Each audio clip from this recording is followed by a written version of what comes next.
awareness, Global Entrepreneurship Week, and my heart holds a special place for all the entrepreneurs.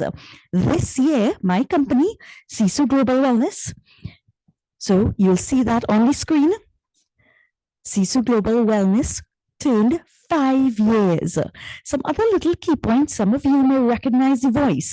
On the radio across 40 stations at lunchtime, we've already crossed 500 radio programs and more than 100 programs on TV. But a couple of years ago, which is 2009, I had the opportunity of participating in the International Visitor Leadership Program, which falls under the Department of State. And that theme was building capacity for NGOs and entrepreneurs. So the embassy had the vision for entrepreneurship many moons ago, and I'm so pleased to see the work that the Trinidad and Tobago Entrepreneurship Hub under Shem and his entire team. And we have Deirdre, yes, am I pronouncing correct? Yes, also in the midst here present.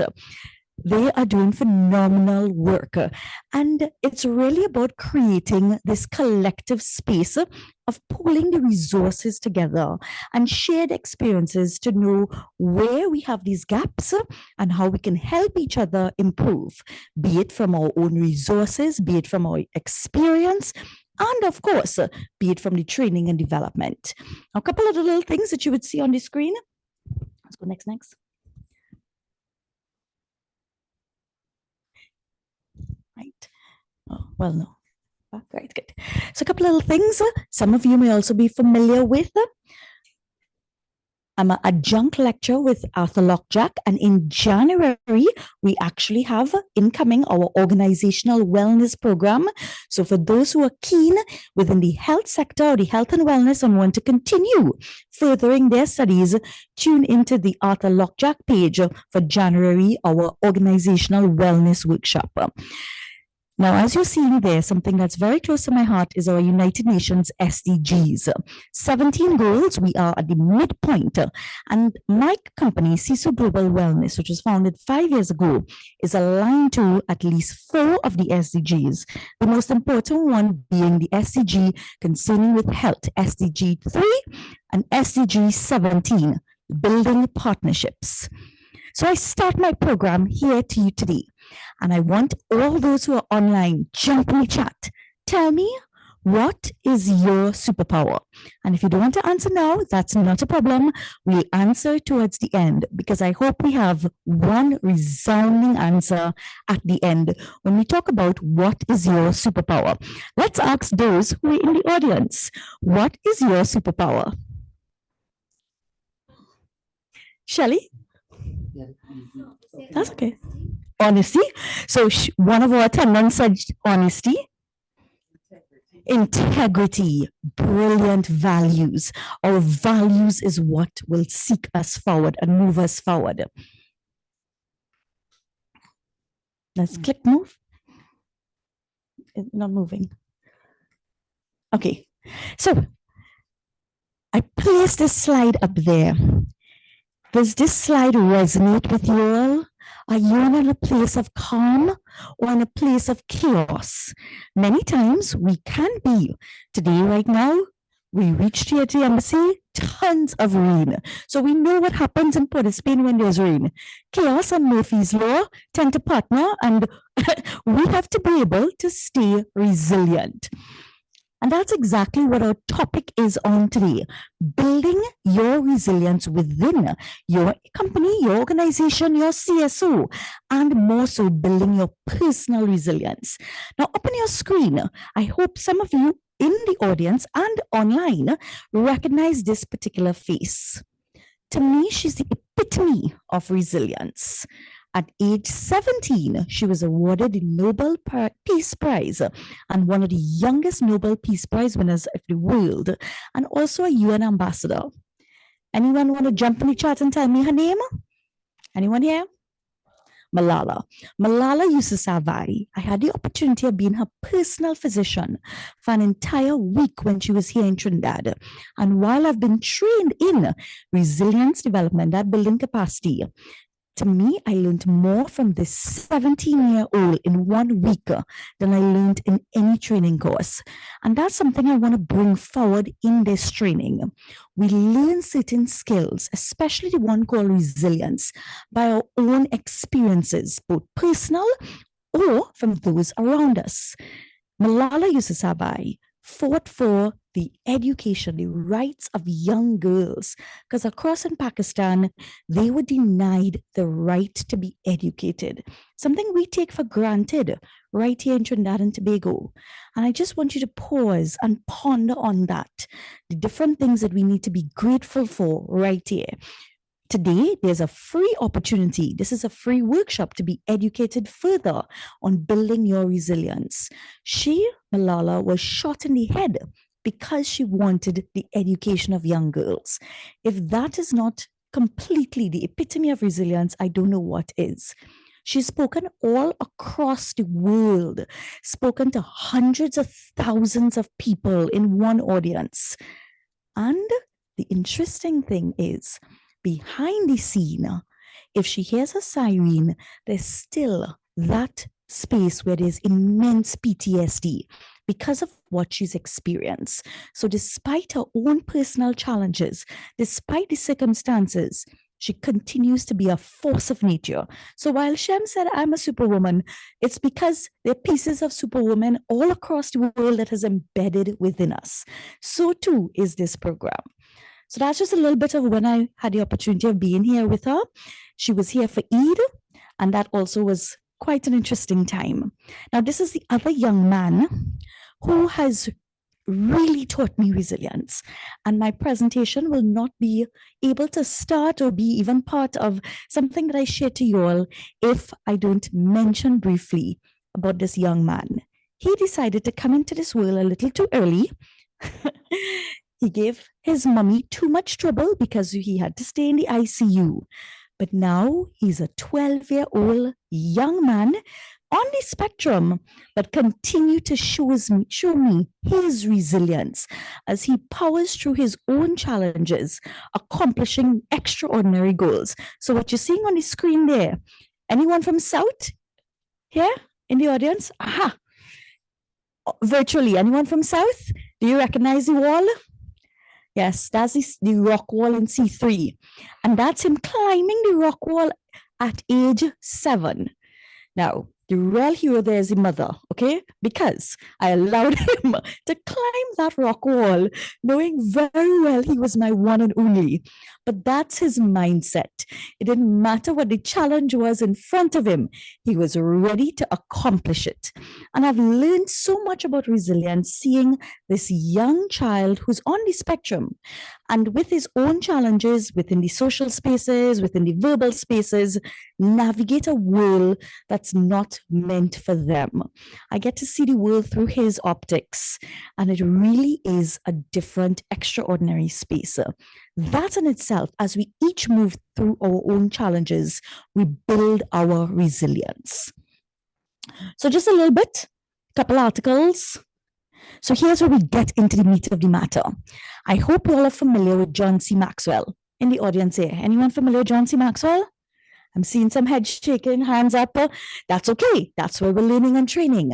John C. Maxwell, today you're going to be introduced to one of the leadership gurus of the world. He's written hundreds of books and spoken at many different levels, at governmental levels, at organizational levels, many different stakeholders. And one of the key statements he would have shared is, challenges are gifts that force us to search for new center of gravity. We are faced with challenges on a daily basis. We within our mindsets have to decide, are we going to let these challenges weaken us and crumble us, or are we going to rise to that occasion? And these are key questions that you will keep asking throughout the presentation. Now, if I had more persons in the audience, I'll have you read this one because it's one that resonates deeply. Nothing in life breeds resilience like adversity and failure. I hope at the end of this presentation, you see challenges and failure through a different lens. Allow it to grow you, not allow it to floor you. There's that word called awesome. And in conversations with girlfriends, in conversations with other entrepreneurs, we decided to change the word to flawsome. That will be awesome, even if there are flaws. Because guess what? We're all human, and in everything, especially in entrepreneurship, there will always be little imperfections, little gaps that we don't know. How we persist and persevere through those gaps make you extraordinary. So, what is business resilience? I hope I still have everyone who's in the virtual world, and I know I have those who are here in the physical world because they're jotting down notes arduously. It is the ability, and this comes from Harvard Business Review, the ability of an organization, the ability an organization has to quickly adapt to disruptions while maintaining continuous business operations and keywords and safeguarding their employees or safeguarding the people, assets, and overall brand loyalty. Crises will happen day in, day out. How you navigate the crises will determine your business resilience. Now, business resilience is important to note. It encompasses risk management, but risk management tends to be a very reactive approach. Resilience tends to be a proactive approach because you want to put steps in. It's not like going into the theater and then deciding, okay, how are we operating? No, it's knowing every single possible crash. And when I say crash, meaning where there can be cardiovascular concerns, that can happen, and having mentally already prepared for them in advance. So now we're applying that to your world of entrepreneurship, having a proactive approach so that you don't have a lost in your downtime, because it can be costly. It can show up your different vulnerabilities. And of course, you want to be able to maintain the business operations in the face of unexpected breaches. Forgive the little error there. We did say we have, we all have little imperfections. So I asked each one of you, some of you didn't know who John Maxwell is. That's okay. That's what we're here to learn. What now is AQ?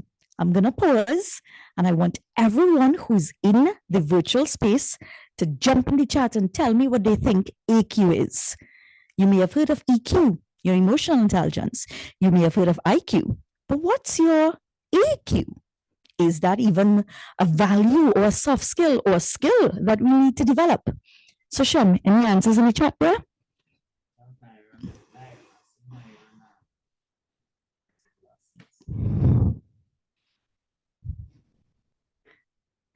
Anyone here in the audience familiar with what is your EQ? That's okay. That's why you're here. We're going to jump into what is your AQ. It is one of those intelligences that needs to be able to play a firm role, not just in your business, in your entrepreneurship life, but in your personal life. And at the end of this, you'll definitely know that you're familiar with what AQ is. Heard about the word agility? Heard about adaptability? We mentioned it before. Your AQ is your adaptability intelligence, because we can have the best of plans, but through the game, through whatever it may be, the event, through, we just saw with the recently right here in Trinidad and Tobago, huge telecommunication company had serious crises. How did they navigate through it? How did they adapt through it? We just went through pandemic. If that's not a spanner in the world and taught us really how to adapt, because there was no playbook to guide us on what even us in the healthcare world. There was no playbook on this new virus. It was considered a novel virus. Yet the world collaborated and came together and conquered it, I would say. One of the many roles that I had during the pandemic, and some of you all here who are tuned in will be familiar, was I served as a medical director at one of the mass vac site. And in that site alone, we interacted with thousands of persons on a daily basis. We would have heard their struggles, heard their challenges, heard their fears, even towards the vaccine, towards the virus. The world just went through the pandemic. But was it the first health crisis the world went through? Not at all. Is it the last health crisis the world will go through? Not at all. And that's why building your personal and your business resilience is so important. And just like we look at that proactive approach in your health, we need to have that proactive approach for your business. So, right, I did see Marion answer. Is it our ability to adapt to adversity? Yes. Karen said audience quotient. Good. Adaptive intelligence. We're getting there. We have some answers moving. Yeah, let me do a quick. So we're going to give you a very interesting, quick video. Ever heard of Brené Brown? She's one of She's one of the writers that I absolutely adore. First hack in building a strong business, building a strong company, is make sure you read from the best of those. Absorb your wisdom. And one of the things that Brené Brown talks about often in building leaders is building your courage, building your vulnerability. This is a quick, short 5-minute interview that I'm going to invite us all to watch. Like when you got to be all blustery at work, it's harder. Not gonna work. But when your when your life's on the line, you get the importance of emotion, vulnerability. Performing. So we each, and what I loved about that video and why I chose to share it is that she basically gave you a recipe of how to be bold and courageous in daring to lead. And she talked about some of her experiences and she said 20 years of research. So jamming that into 5 minutes is kind of difficult. But did you hear the 4 key things she talked about? Dealing with uncertainty, managing and coping even with challenges and failures, which is exactly what we're chatting on here. Now, we're going to place that link into the chat during the course of today. So if you want to revisit it, you always can. So I'm going to ask back that question. What is your EQ? Have you ever done an EQ test? Do you know how to build your resilience? Can resilience be taught? So from the audience here, can resilience be taught? Yes or no? Can leadership be taught? Yes or no?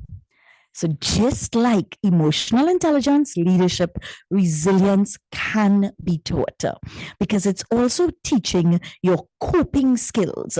One may be in chaos, and part of that building your resilience is also teaching the level of awareness. We're going to go into it a little bit.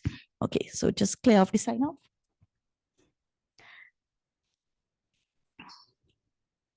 So what is your EQ?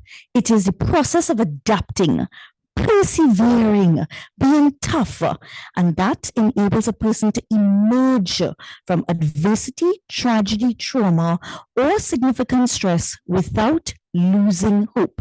Thanks. And as my little son likes to say, like Tigger, always bouncing back, regardless of if he falls off the bike, falls off the ATV, he will continue to go on the trail and bounce back. Do you remember how brave you were as a child? I want to take you back to there. Somewhere along the line, we lost that, didn't we? Why? Perceptions, the voices, environment, society. Society told us what we couldn't do. But if there are any parents in this crowd right here, if your son or daughter falls off that bike, what's the first thing you're saying? Keep going, get back on. Do we tell ourselves that in the face of adversity? Do we remind ourselves how strong we are, how resilient we are? So while some may think we can't teach resilience, teaching self-awareness, teaching those coping skills is indeed teaching resilience. Probably it's more bringing the awareness to the forefront. So I just asked the question, can it be taught? The answer is true. Because here's the thing. As a situation happens, we have a reaction. But the thing about resilience, it teaches you how to put a mindful pause in the middle and have a response. So let's just say business, and that horrid email comes in, and you want to fire away a couple answers, a few choice words. Do you respond or do you react? The reaction may not be the emotionally intelligent reaction. The response, if you give yourself that mindful pause, will be far less destructive and a lot more emotionally correct. And that's where building your emotional regulation also plays a role. So as I say here, resilience is about managing your response, managing your mindset, your emotions, being proactive, even cultivating a high sense of self-care. We build resilience so we can weather the most severe storms. Now, I could pretty much stop the entire training here because you're probably already thinking all of the different storms you've been through and how you've survived it. And I'm here to remind you, this is not one of my statements. I can't remember who said it. You've survived 100% of those storms because you're here. And to all the entrepreneurs that have joined us, we all know that first 2 years, that first journey, quite difficult. Those who've crossed their 3-year mark, give yourself applause. Those who've crossed the 5-year mark, another applause. Even further, huge applause. Remind yourself when the going gets tough, you are tougher. So, creating or building that EQ. Here's some key questions. When a stress comes in, are you a person that sees the stress as something overwhelming or something that requires a new way of thinking, a challenge that you can overcome? Do you focus on the problem or do you focus on the solution? We all have different ways of reacting to stresses. Prior to developing my own company, I had a whole 180 approach. I worked in the ICU, the intensive care unit, the height of chaos and stress. And I'll add, worked in the public healthcare system. So I don't need to tell you how much stress that was. However, we took our unit by building the resources, building the capacity of our employees, as in the nurses, the doctors. We did a lot of training. We improved the facilities. We improved the collaborative space. We improved the communication. And more importantly, we highlight the vision that we want to achieve. And the neonatal unit, and I'm sure anyone who's had any sort of opportunity, I pray that you haven't, but had an opportunity to be part of, have your little one warded in the pediatric ward, be it San Fernando, Port of Spain, Sandy Grande, would know how improved and how first world our neonatal units are here in Trinidad. My unit, the one I worked in, we actually got an SWRHA quality award. And then subsequent to that, would have been one of the reasons why I got one of the UE Distinguished Awards all the way back in 2011. And that's just from the work we did building the capacity. And what does building capacity mean? As I said, the resources of the people, the resources that surround us, and more importantly, the resilience or the collaborative spaces. So these are just what you're seeing on the screen. You can take a picture, we can send it to you after. When I'm brought into a company and we want to build a resilience strategy, it's a full audit that I give them. These are just a few of the questions. We do a wellness leadership audit. We do a resilience audit.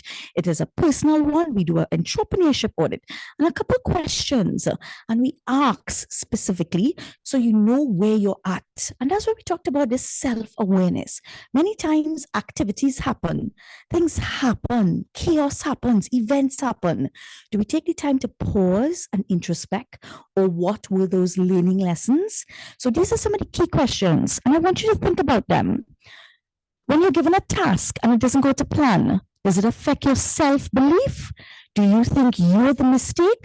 When one attempts something and it fails, do you learn from that? When you're given a new task, are you confident that you'll succeed at it? Sometimes you may encounter difficulties. Do you lose sight of your vision? So these are just a few of the questions. There's a whole long list, and we can chat about that later. You'll get my email address at the end if you're interested for your company to have this personal resilience audit. But I hope you would have understood. Okay, next. Good. How important it is to start with that mindset of growth, that mindset of resilience. I'm sure this slide looks familiar. Static mindset versus the growth mindset. And often any entrepreneur would say that they may start from a place of scarcity, but I want you to shift that completely. Even if you have zero resources, shift it to a space of abundance, an abundance mindset, a resilience mindset. And I don't know if you believe, but I'm certainly a big fan of manifestations and bring in those positive intuitive actions into my space. There are too many experiences. I don't think we have the time to tell you, but I'm sure every one of you here, if you've experienced when you've written something down or had the conversation with someone and brought it into, the universe has a way of conspiring and making it happen. When you put that thought process in a space of abundance, put that mindset in a space of growth. So a couple more questions that we will ask. When you're looking at challenges, when you're looking at obstacles, when you're looking at your effort, key one I want you to focus on, criticism. How thick is that skin? Criticism can be a space for growth. I've often said, especially when I started my company, because I came from a space of medicine and I boldly decided to do a business opportunity. Why? Because I saw the amount of challenges and comorbidities and concerns with health, and I didn't want to see persons in the ICU anymore. However, I didn't have a business background, so I felt from a space of scarcity, and I had to move myself into a space of abundance. And a big part of that was knowing that here's the thing. I told persons, anytime I did something, let me know what your feedback is, even if it's critical feedback. And I allowed that to be a space that I grew from, rather than allowing it to pull me down or destabilize. And quite often, criticism is not a thing. When I have conversations, now I do a lot of mentoring with young entrepreneurs. They often focus on the one thing, the two things someone told them that they're not good at. Whereas if I was to ask them or do a SWOT and ask them all the things that they're good at, they may not put the lens on the good things, on the strengths. They put it on the weaknesses. So how do you handle criticism? Do you use it to grow and learn, or do you hold it as negative feedback? Now, during this presentation, we're going to talk a little bit about handling those negative thoughts, because it tends to be the number one reason young entrepreneurs do not thrive.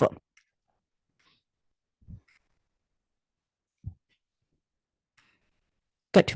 So I told you about the pieces of the puzzle, and this is one of those. There are many different formulas that come forward in terms of when we talk about resilience, what exactly are we looking at?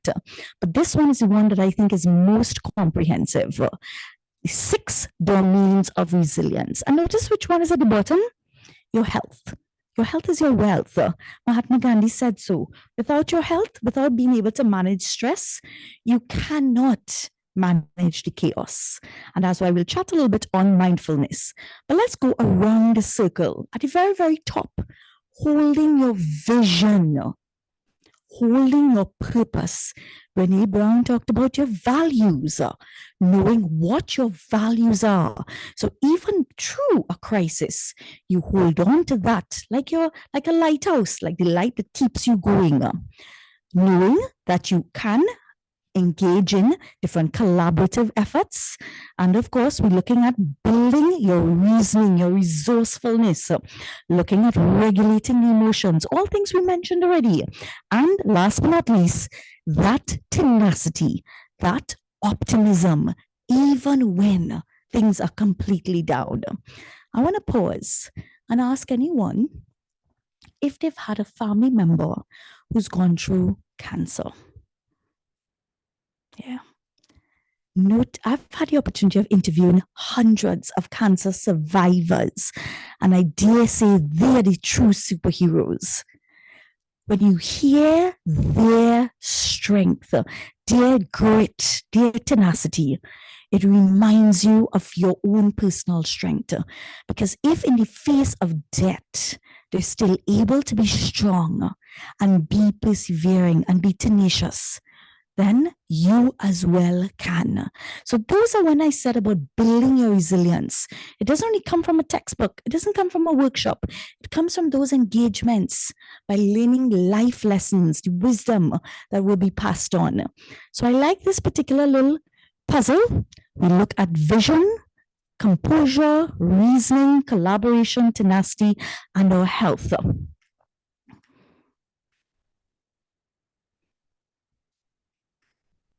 So I asked that question again. If you had a superpower, and I hope towards the end, we get some more answers. And yes, this presentation has too many questions, but that's the best way to introspect.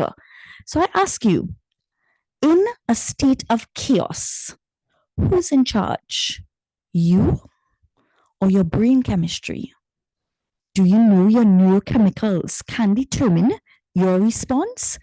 Ever heard of things like your dopamine and your serotonin and your adrenaline? Yes, those brain chemicals can also affect directly your response. Taking you all the way back to the caveman days, the fight and flight response. In the state of chaos or danger, the heart rate goes up, the breathing goes faster, and the body is prepared to fight or flee. And that's adrenaline. But here's what happens to the body. If we're constantly in a state of chaos or constantly in a state of stress, then you're constantly hitting that adrenaline, and you could be now damaging your body, damaging your heart. This is the main reason why a lot of persons right here in Trinidad and Tobago have a high number of cardiovascular disease, a high number of heart attacks. I've had many patients tell me they have no risk factors, but when we dig deeper, stress was their number one risk factor. And stress is the double-edged sword. While they're good stress, there's a huge amount of bad stress that can take down an entrepreneur because you're struggling to balance with no sleep, with poor health, deprioritizing your self-care, all the other needs of your business. But understand those neurochemicals and how it plays on the body and how it plays on your brain. So, huge question. Who's in charge? You or your brain chemistry? And can you even hack your brain chemistry? I'm going to ask you all yes or no. Can we hack our brain chemistry? Yeah. So let me take you on a journey. If you're not focused, I need you to take a deep breath and focus now. I want to take you on this journey. When I started Children's Authority, and I'm sure some of you all are familiar with Children's Authority, it's a place where there's the worst of worst cases. A friend shared this poem with me, and allow me to go into a different tone and share this poem with you. Today was the absolute worst day ever. And don't try to convince me that there's something good in every day. Because when you take a closer look, the world is a pretty evil place. Even if some goodness does shine through once in a while, satisfaction and happiness don't last. And it's not true that it's all in the mind and heart. Because true happiness can be obtained only if one's surroundings are good. And it's not true that good exists. And I'm sure you can agree. The reality creates the attitude, my attitude, and it's all beyond my control. And you'll never in a million years hear me say, today was a good day. Do you all feel like that sometimes? Yeah? I certainly have. I'm going to spin it around, and I'm going to change the tone of my voice and read it from the bottom go up. Today was a good day. And you'll never in a million years hear me say, it's all beyond my control. My attitude creates the reality. I'm sure you can agree that it's not true that good exists only if one's surroundings are good. True happiness can be obtained because it's all in the mind and the heart. And it's not true that satisfaction and happiness don't last. Some goodness does shine through once in a while, even if the world is a pretty evil place. Because when you take a closer look, there's something good in every day. And don't try to convince me today was the worst day ever. Are you feeling a different emotion? First time around, so we're going to ask someone in the audience. First time around, how did you feel at the end of the poem? Yeah. And a mere minute or two after, how did you feel? Yeah. In 2 minutes, in 1 minute. If that's not a brain hack, what else is? That's just changing the perspective, changing the tone. And sometimes we really need to take that pause and switch the perspective. And that's what we talked about, perspective shifting. Ever heard about Stockholm Syndrome? So it's the doctor. So the doctor is going to tell you about these medical things. Ever heard about Stockholm Syndrome? It's a place where, and it's a syndrome where persons are captivated, they become hostages, but yet the hostage develops empathy to their captors. Now, to me, if someone is in a hostage syndrome, that's as frightening and traumatizing as it can get. And yet they're able to experience empathy and positive emotions. Does that not tell you about the power of your own brain? And so many cases there have been that it's a documented syndrome. So yes, you too, even in a chaotic environment, even through your own business environments that can become chaotic, you have that power in terms of in your brain, in that mindset, to not only hack your brain, but to shift your response rather than the reaction, because it's documented. So how do we rewire that to a process? There's something called neuroplasticity, and it provides the brain with the opportunity to adapt that AQ, the adaptability intelligence.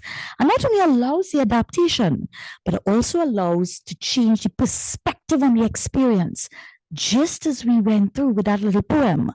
We reframe, we refocus, we redirect. And in reframing a situation, in refocusing, redirecting, you can indeed change your outcome. I don't fix my problems, I fix my thinking, then my problems can fix themselves. The quality of your thinking determines the quality of your life. And I can say this because I've been the mother who knows everything that can happen to a child when he has a seizure. And I've seen my own child go hypoxic and had to block out every single negative emotion and every single negative thought, and had to switch it to positivity to ensure that I don't give out a negative vibration as well, and ensure I stay optimistic so that when he interacts with me, he feels that optimism. So yes, I do believe firmly in this, not just because of reading it and practicing it, but because of lived experiences. So I ask back that question, can we hack our brain? We certainly can. Right. And this is why I choose to talk a little bit about negative thinking, because it's one of the traits that entrepreneurs in particular allow to pull them down. It destabilizes them. It makes them feel incomplete. It makes them feel incapable, that they are not able to achieve all the different goals that they may want to. You can indeed, just like we had that change of perception and perspective in the poem, you can. And here's why. Many people ask me, Doc, why do I have so much negative thoughts? Why is this so much anxiety? Because it's an autonomic response. The body is built, the mind is built to be risk averse.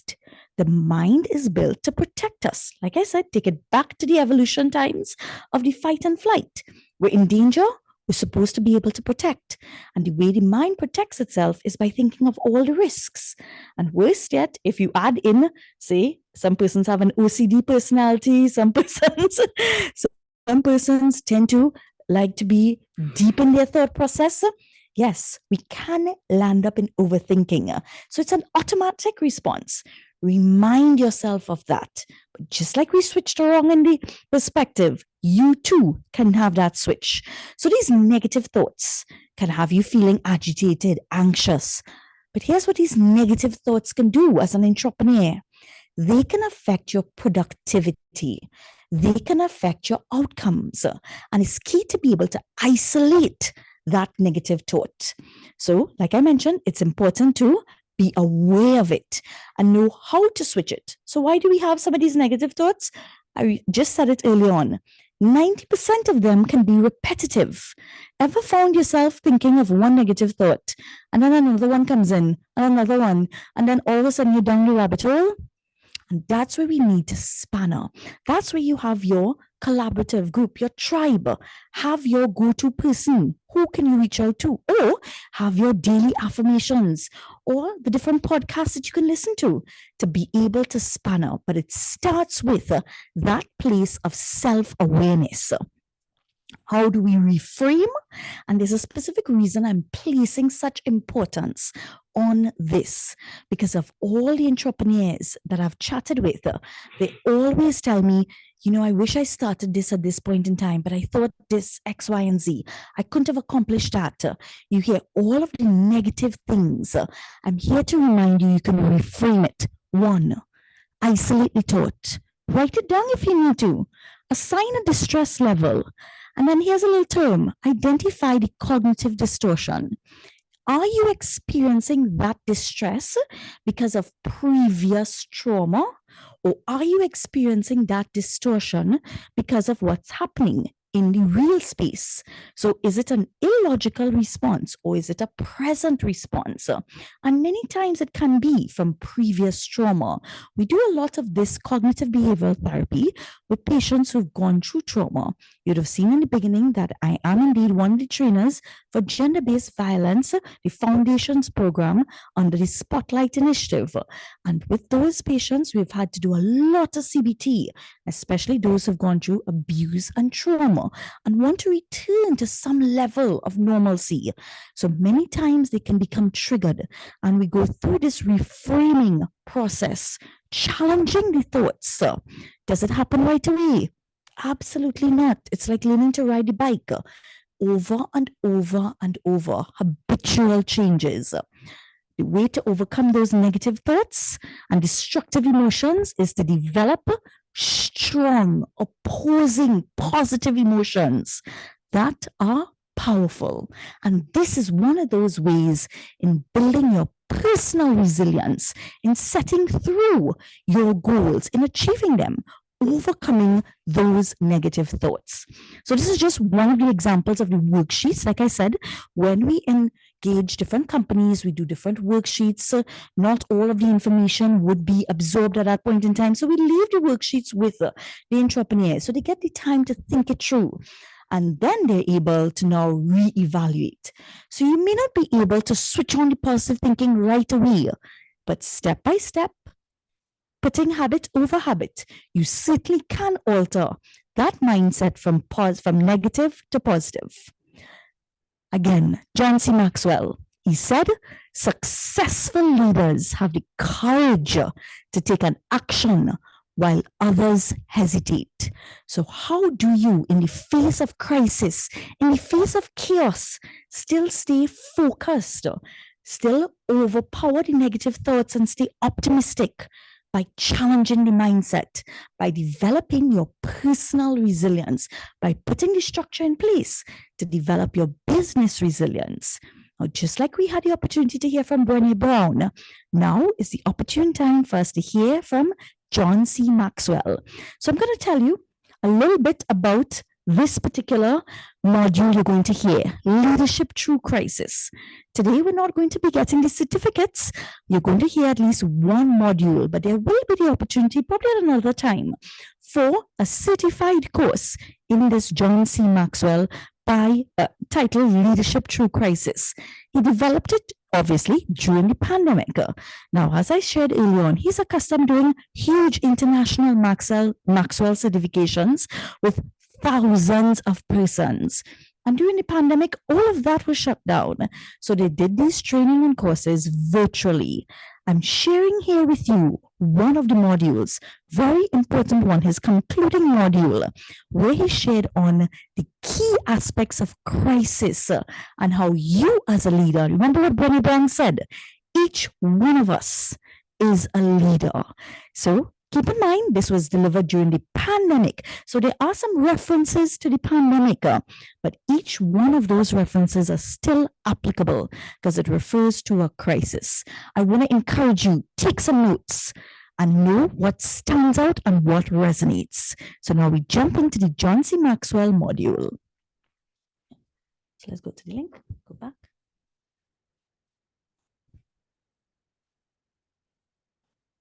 And you're going to 4.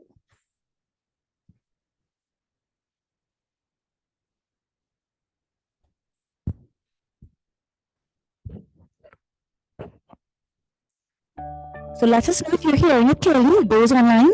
I'm giving you comments on crisis. And the 5th point is that a crisis is the time when real leaders show up.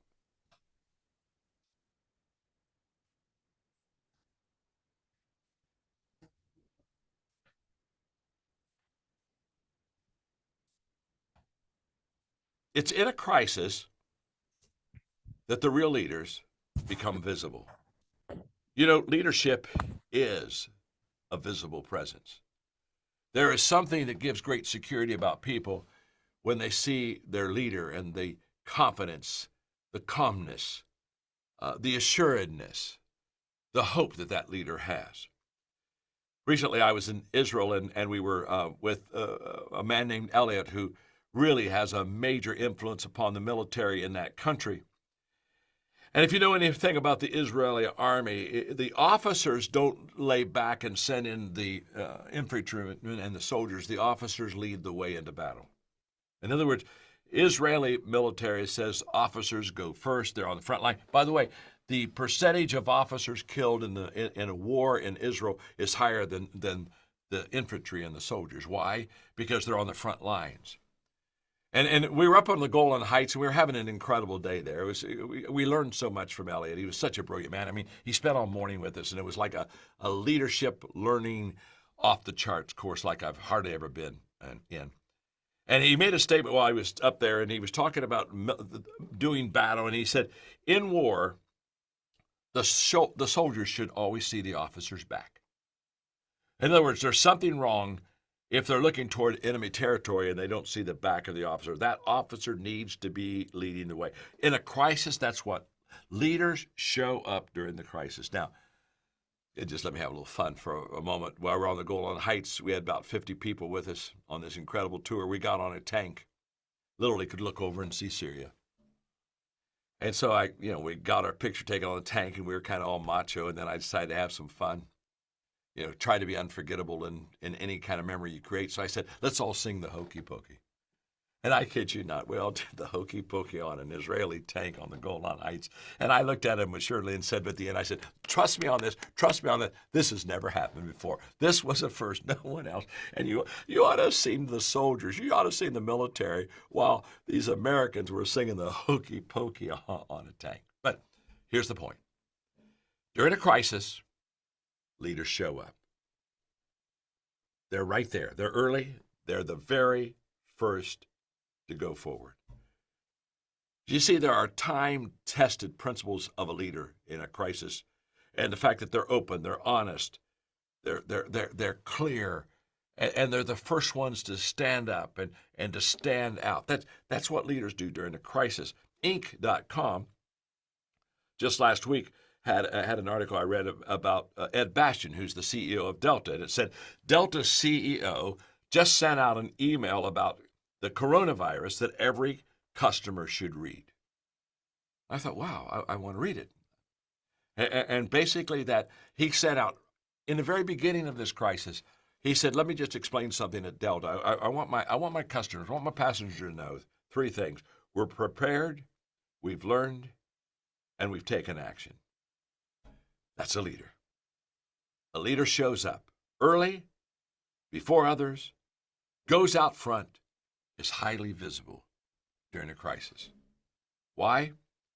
Because that's when leadership is needed more than any other time. But when I talk about real leaders showing up, they not only show up early, they show up with clarity. Now, uncertainty in a crisis is a fact of life. And uncertainty, as my friend Andy Stanley would tell you, is not an indication of poor leadership. It's just an indication that there's a need for leadership. And so leaders are leading in uncertainty. So what that means is we don't always have the answer. I don't really particularly appreciate leaders that are kind of like Mr. Answer Man or Miss Answer Woman, and they are constantly saying, hey, I've got the answers, come to me, come to me. No, I think there are a lot of times as leaders, we are highly uncertain. We are in territory we have never been before. We've never had a virus like this before. There's a lot of uncertainty in the air. But uncertainty is different than clarity. We can be uncertain about what's happening around us, but we can be very certain. We can be very clear about hope. Hey, this too shall pass. Because people are not going to follow fuzzy leadership. And we have to have the courage to be able to say, I don't see all the answers, I don't know all the answers, but I do know the direction I think we should be going. And you begin to create the movement. Because what happens is clarity helps people prioritize. You see, the coronavirus is a condition that we had no control over. So now we can't control something outside of us, but we can control the choices that we make. And prioritizing what we should do during uncertain times is one of the most important responsibilities for a leader. I mean, let's just think of Noah for a moment. Just think of Noah. If the ark is sinking, the first animal that Noah's going to go to is the elephant. It's just going to pay off to get the elephant off the boat. They have clarity, they have priority. And then leaders, I'll tell you what else they do. They not only show up early, they not only show up with clarity, but they show up with hope. They show up with hope. Again, I've just come back from Israel, and I had a tremendous learning leadership experience for myself and people that went with me. And I'm going to read what Jonathan Sachs said, because this is very important about leaders having the ability to show hope to other people. Here's what he said. One of the most important distinctions I have learned from Jewish history is the difference between optimism and hope. Optimism is the belief that things will get better. Hope is the faith that together we can make things better. You see, optimism is a passive virtue. Hope is an active virtue. It takes no courage to be an optimist, but it takes a great deal of courage to have hope. I love that. We offer hope, not because we're just positive thinkers. We offer hope because we're willing to do something together. That's why I leaped at this opportunity when the John Maxwell Enterprises said, let's get to the John Maxwell team, because to be honest with you, today we're supposed to be in Orlando with 3,000 John Maxwell team coaches. Of course, we're not doing that. So what did? We were handed a lemon. We made lemonade. We said, well, let's go live to our John Maxwell team coaches. And then as we began to think about it, we said, well, why just keep it with John Maxwell team coaches? Why not open it up to everybody? Because we got a lot of friends out there. Tens and tens of thousands of you are watching me right now. And the reason that we're coming together is because this is where leadership shows up. And by the way, Mark Cole, who introduced me, who is an owner in the company and CEO of the whole John Maxwell Enterprises, I was so proud of him because he was in Israel with me when all of this really began to come to a peak. And I was so proud of him because I watched him have that clarity. I watched him begin to talk to the John Maxwell team tribe. I watched him as he kept hope in front of things. And my observation about Mark Cole was this, that he was in constant communication with his team. In fact, every night after we'd be done finishing our tours, he would go to his room and 2-3 hours every night. He'd be back to the States talking to the team, making sure that everybody was on the same page. And he also used his team. He delegated. It was huge. He delegated authority wonderfully. It was just amazing what he did.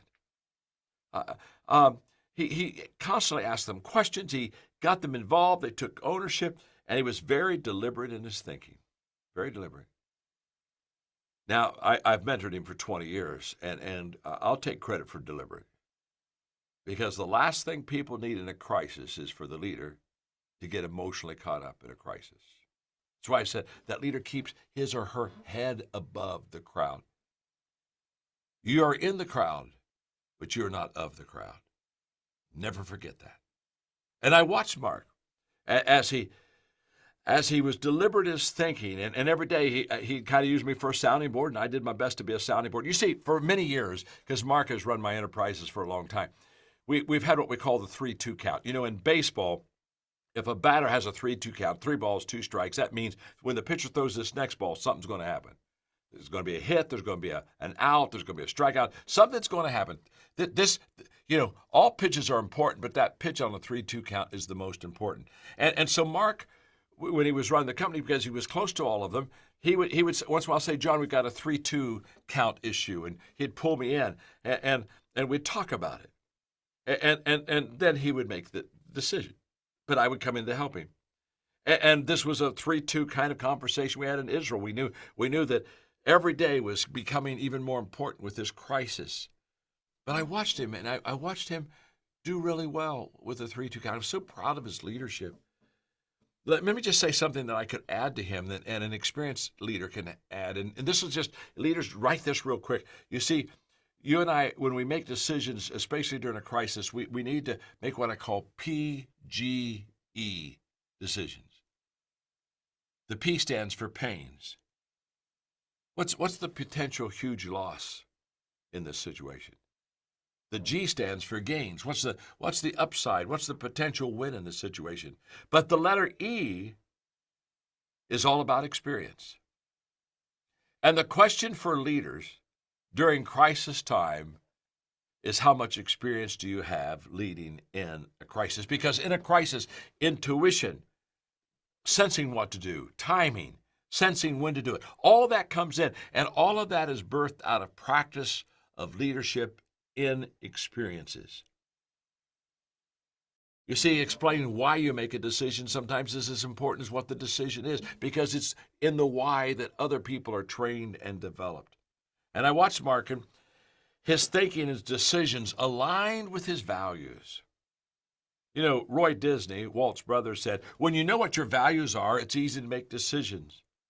And in the John Maxwell team, I watched Mark do this, because in the John Maxwell team, people are the highest value. In fact, what we teach our John Maxwell team members is very simple. We are people of value who value people and add value to them. That's what we do. We're people of value who value you, and then we intentionally go out and we add value to you in any way possible. You see, a crisis exaggerates the negative, and good leaders deal with as much of the negative before it happens as they possibly can. Quick story. When I wrote the 21 Irrefutable Laws of Leadership, we went on a tour for 1 week using a private jet, 3 cities every day, started on the East Coast, 21 cities in 1 week. Breakfast at one location, lunch at another, dinner at another, talking about the book. By the time we were out in Dallas, the book was already a bestseller on the list. And we were all excited because we'd put a heavy weekend. We're coming back in, and we were flying into Atlanta. And about 50 feet from the ground, we hit a wind shear. And literally that private plane of ours just immediately dropped and hit the runway. It just like that.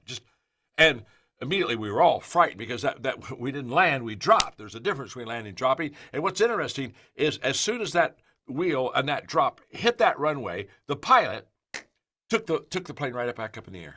I mean, immediately. I mean, so quick that any fear that we had was kind of like, oh, wow, whew, we're still in the air. Circled, came back in, landed the plane. We got off the plane, and I went over and kissed the ground, congratulated the pilot, and I said, it was amazing that you could make a decision that fast. I mean, those wheels hit that runway, and you were back in it. It's amazing that kind of a decision that you could make. And so I'm talking to him about it. And he looks at me, and he said, look, John, he said, you don't understand. And I said, what don't I understand? He said, what you don't understand is I made that decision 20 years ago. He said, as a pilot, I've gone through everything I can possibly think of that can be a problem. And I always said, what will I do in that situation? And I have a game plan for every problem. And he said, my game plan was if I land, I'll land well, get back up in the air, because he said the air has a lot more room for mistakes than the ground does. And he was right on that. Well, what am I saying about it? Great leaders, they think things through on the front end. And when the sea is not smooth, remember this, no sailor ever distinguished himself on a smooth sea. The distinguishing part is what you do during the rough times. By the way, it's true of every leader. You look at the great leaders in the history of the world, and they all took their people through a time of crisis successfully. Lincoln, Churchill, 9/11, Giuliani, Martin Luther King. You see, the synonym of great crisis is great leadership. And what I'm so proud is that Mark put the people before everything else. Huge financial loss in making some of the decisions that were made. But Mark every day kept his values where they needed to be. And his top value was what's best for the people. And when you think of leadership in a crisis, that is always the question. And the decision is always what's right for the people. Now, sometimes during a crisis, you're not sure what's right, so you've got to hold as long as you can hold. But there'll be a time that it will begin to open up, and you'll begin to know what your next move is.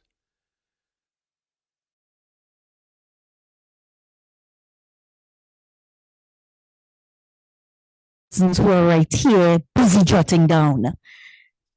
So I want to ask those who are here, what were some of your key takeaway points? Just one. Values, put the people first. Shelley? Be clear, precise, prioritize, and have hope. Yes. So she said about the communications, being clear, being precise, have hope, the difference between optimism and being hopeful.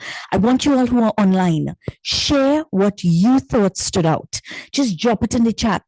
Who knows, this might be your own resilience workshop that you're building out here, your own resilience toolkit that you're building here. So you don't overcome challenges by making them smaller, but by making yourself bigger. And what do we mean by that? By increasing your resources, your capacity, your mindset, your persons around you. He talked about being uncertain. And it's okay if a leader is uncertain. Collaborate, have those conversations. Next. Right.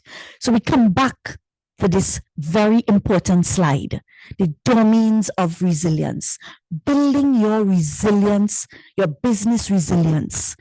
And all of these things were touched on in just that one module.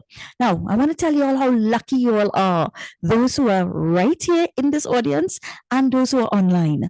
That particular workshop, you just saw one module, but the entire module was something like a 500 US course that persons subscribe to, and you just got it in the convenience of your home or your workspace at $0, all courtesy the Trinidad and Tobago Entrepreneurship Hub and Dr. Safeeya Mohammed.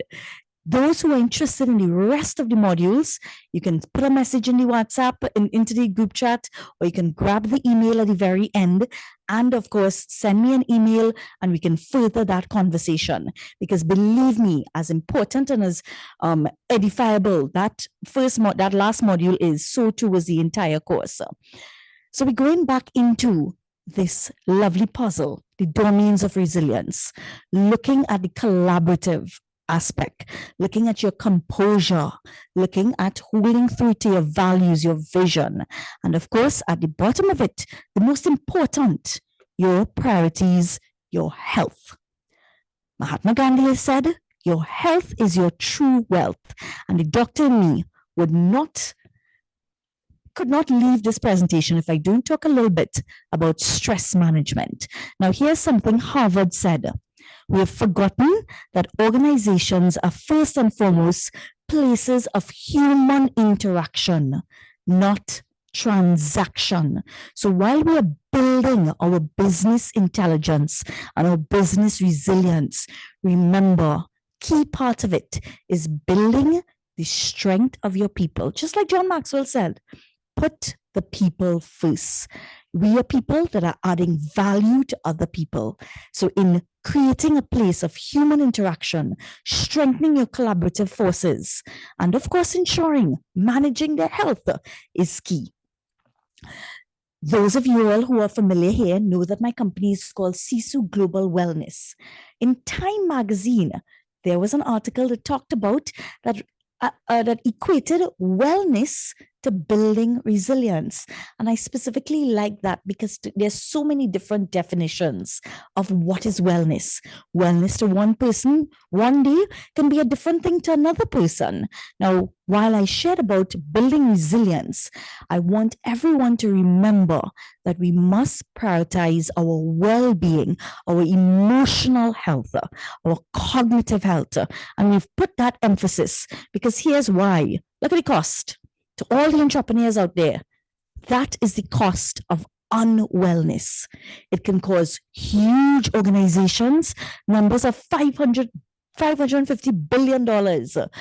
Chronic disease, $1.1 billion. Work-related injuries, stress-related injuries, $300 billion. Now, you may be a small entrepreneur, and just one person in your organization, two persons in your organization. But if you as the one person, and not that I'm calling this out and I'm very careful about words, but let's say that one person in the organization unfortunately have a cardiovascular event, a heart attack, then that one person in the organization, that's it. That's it. And most of these risk factors are modifiable.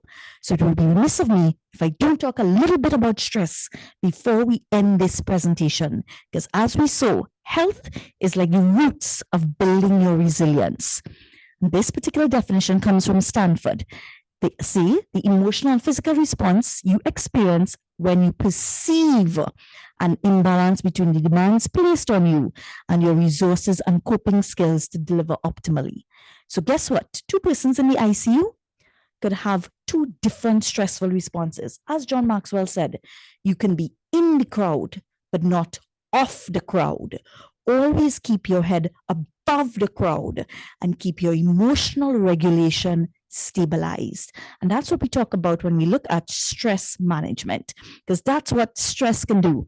Affect every single part of the body. Yes, every single part of the body. But here's an interesting fact. A recent survey said that only 10% of patients actually identify that stress was the reason why they presented to the doctor. They will tell you everything else, but admitting to some sort of emotional disturbance, especially for our male patients, especially for our male entrepreneurs.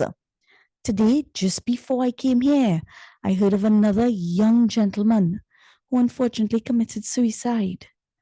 And it broke my heart. Right here in Trinidad and Tobago, in the last 2 years, there's been over 100+ deaths by suicide. The youngest person, and this is data from TTPS, as young as age 9. Those of you who follow the Health Plus and the Guardian, I would have shared an article, and if you're familiar, I would share it again. And it really breaks my heart. And this is why we talk about building your cognitive strength, your emotional strength, because stress can affect every single part of the body and literally can be that dagger that takes your business down. So while we often deprioritize our health, I am pleading with you to build your personal resilience. Pay attention to your health. So if we had more persons in the room, I do a nice little fun activity and create this de-stress acronym. So I'm just going to ask those who are online, give me a couple little answers. Do you de-stress? How do you de-stress? Shem, I'm going to start with you.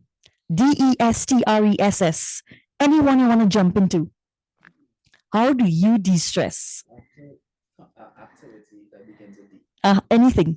Anything that you de-stress. Coming to you, Deidre, just now. E, exercise. Exercise. Anyone wants to give me a D? Anyone online? Put some answers in there. Tell me, how do you de-stress? Let's create our TT Entrepreneurship Hub acronym for de-stressing. Love it. Dance. She said dance. Yes, because Tracy online says divert. So yes, diverting the emotions. Any other answers online? Strength training. Shelley. Anyone the letters you want to take? Exercise, yes. Yeah, run or yourself. Swimming, exercise again. Reader says read. Reader says read. Reading, exactly. Journaling. So D, I just said dance. Do what you love. E, exercise. Engage in positive activities. S, there's swimming, socializing. Key. Creating that positive tribe. So we're getting some more answers here. Skipping, relaxation, reading positive affirmations from Dilian. Imran said rest. I want to put a pause. Rest. Yes, we need to switch that narrative in our mind that rest is not something bad. Yes? Exactly. Yes. Talk therapy, venting it out. And that's so key, creating a safe space that there's non-judgment. And for all the entrepreneurs here, if you leave with anything, create that tribe that you can just talk to, lean into, feeling brave, as Bernie Brown said, to be vulnerable, to lean in. That talking helps, especially our male entrepreneurs. You don't need to just crack the beer mug. You can talk about it as well and release some of that stress. Relaxation. Someone said I'm a hairdresser, so I'm constantly on my mannequin. Love it. I connect with my favorite, lunchtime doctor.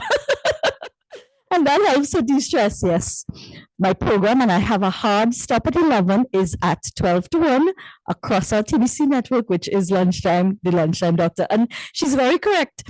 We have our little girls' line. We go out and have a glass of wine. And if we're not in that mood to have any alcohol, in moderation, we just have water, coconut water. De-stress. Talk, create those positive spaces to de-stress. So you see, everyone here, you didn't need me, you know what to do. But the question is, are you de-stressing? So you would have heard in the very beginning that my little one, his name is Musa. We all know about the 10 commandments from Moses, and Musa is the Arabic for Moses. So I came up with your 10 commandments to de-stress. Thou shalt not expect someone else to reduce your stress. Thou shalt not resist change. Thou shalt continue to learn, just as we're doing today. Thou shalt not work alone. Thou shalt not work harder. Thou shalt work smarter. Thou shalt seek to find joy and mastery in thy work and life. Just find that joy. Thou shalt not guilt or blame oneself or others, especially if they're mistakes or failures. Guilt will take you down. Learn from it, grow from it. Thou shalt not take thyself in vain. Remember what is holy to thee and honor thy limits. Create those boundaries, get that rest. These are your 10 commandments for managing stress. How do we build that resilience? At the very bottom, just like John Maxwell said, know who you are. Know your why. Challenge that negative self-talk. Nurture that growth mindset. Cultivate equanimity, that sense of calm.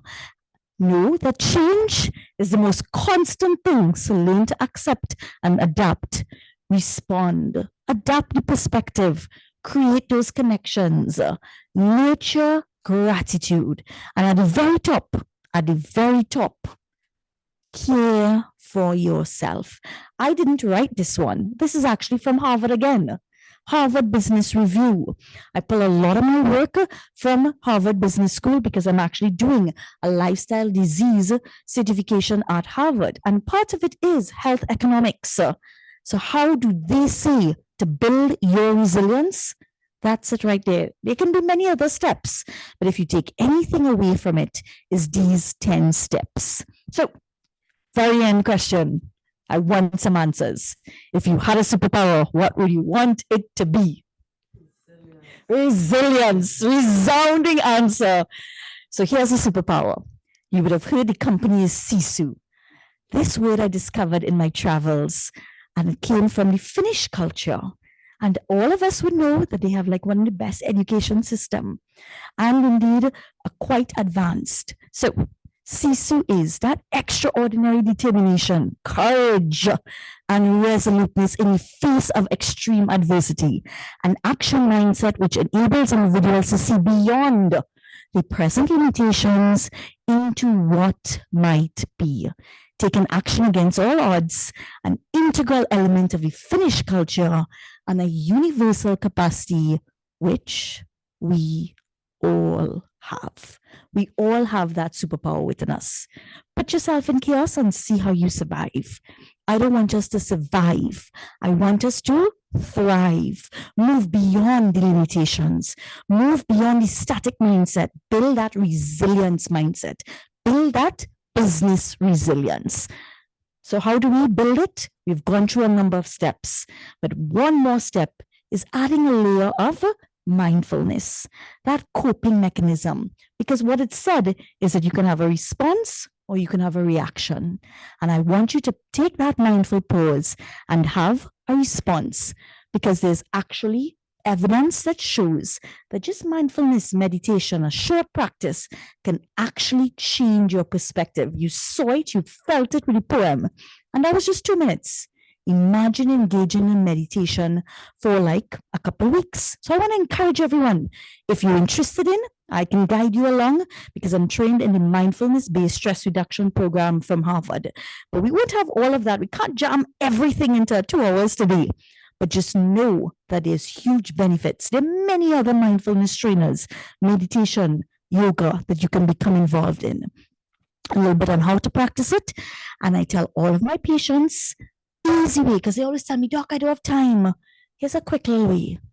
Easy to remember. Breathe 4, 5, 6. 4 seconds on the inhale. Hold it for 5 seconds. 6 seconds on your exhale.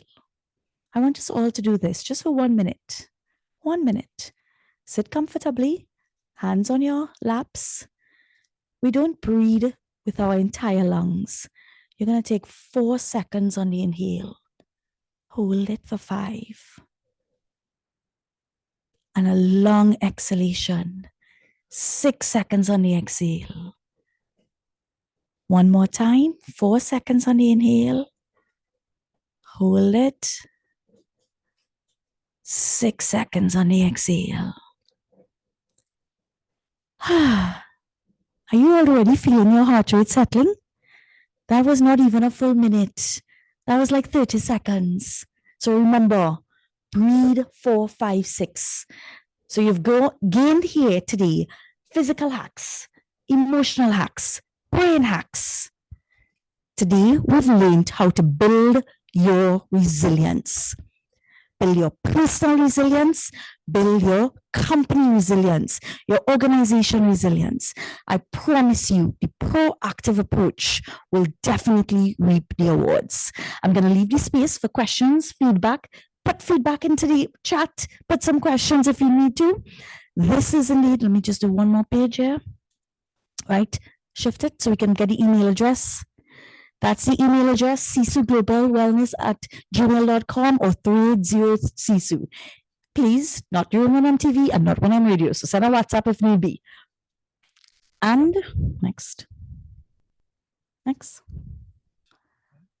Yeah. And if you want to join me on TV, every Tuesday. every single Tuesday. We've crossed 100 programs already and gearing on. So we're going to leave the floor open for feedback and for questions. I want those who are online to share their feedback. Let's see the online chat. Can we obtain? No, I'm sorry, Tracy. I can't give you my presentation. This was $0 cost, but I'll send a couple things to you all via, because I have all your emails. And you can continue the conversation. Any feedback can we obtain? So from those who are here, one take-home point. For me, it's an excellent presentation. It hits, all the spots and checks the boxes in terms of resilience, and especially having come through COVID as a new entrepreneur and launching in February 2020. And we know what happened in March of 2020. Yes. So it's been testing, if nothing else. I'm here. Now it's just a pivot and continue to move forward. Well, I've never recognized that in myself, that still being here is being resilient. Yes. So. Yes, give yourself that applause. Shelley?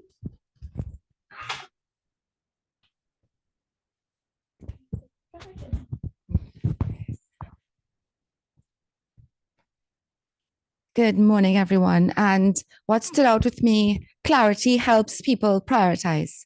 And that was so, so important. Very, very amazing, wonderful, insightful, very informative presentation today. Thank you so much, Doctor. You're most welcome. Let's get one more feedback.